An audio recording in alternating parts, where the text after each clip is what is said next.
Nakakuha na tayo ng booking dito sa may Karagatan, sa may Valenzuela. Papunta siya na LRT Monumento.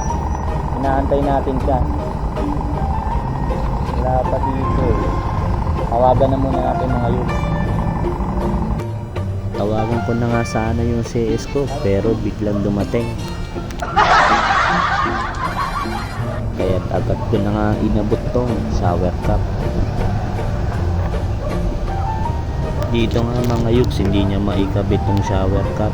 Hindi ko alam kung first time niya mag shower cap o hindi niya lang maikabit talaga. Nakailang ulit nga siyang isuot tong shower cap. Finally, naisuot niya naman yung shower cap. Pagkasuot niya nga ng helmet, ay agad-agad na nga kaming aalis. Pa-LRT Monumento nga to mga yugs. Itong pasahero ko.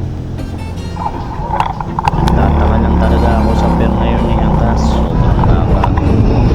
Yung 22% is parang hindi accurate yung kanyang pagbabawas. Sa mga kapwa MC rider ko, kayo din ba? Ng mga yugs, ingat kayo palagi. Kalimutan magdasal bago bumiyahe. Bawi na lang talaga sa ticket ng mga customer. Mga youth, 73 pesos lang yung pamasahe ni ma'am. Ginawa niya 90. Pinagkaya natin siya ng 10 kasi 100 yung binigay niya. Tara na mga youth, pasok na tayo. Let's go!